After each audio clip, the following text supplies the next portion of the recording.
Can genetic factors cause ulcers? Can genetic factors actually lead to the development of ulcers?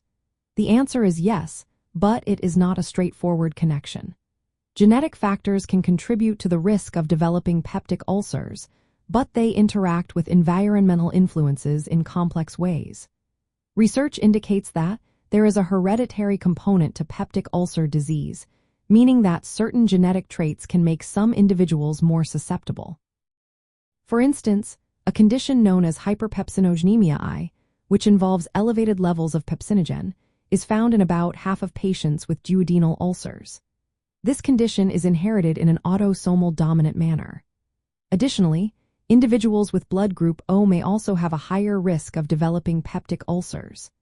Certain genetic variants that affect gastric acid secretion and the body's mucosal defense mechanisms are also linked to ulcer development.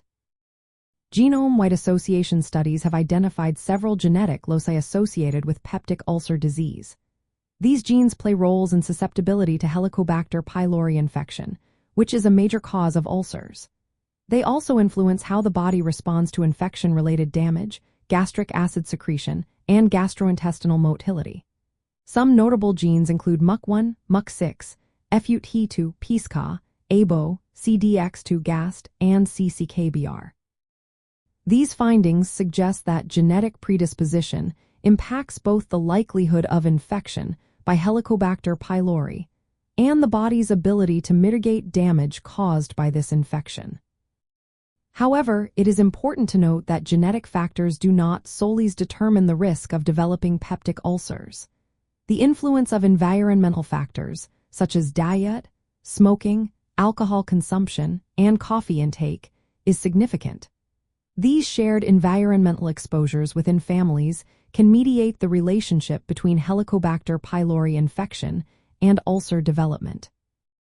This means that while genetics can increase the likelihood of developing ulcers, it is often the environmental triggers that play a crucial role in the actual onset of the disease. In summary, genetic factors can indeed increase the risk of peptic ulcers by influencing gastric physiology and susceptibility to infection. Yet, these genetic influences work alongside environmental factors. Understanding these contributions can help identify individuals who may be at higher risk and guide future personalized prevention and treatment strategies. Nevertheless, standard medical care focuses on managing environmental risk factors and treating Helicobacter pylori infection when it is present, as these remains the primary drivers of ulcer formation. It is essential for anyone experiencing symptoms of ulcers to seek professional medical advice for proper diagnosis and treatment. Remember, while genetic predisposition can play a role, it does not solely determine whether someone will develop peptic ulcers.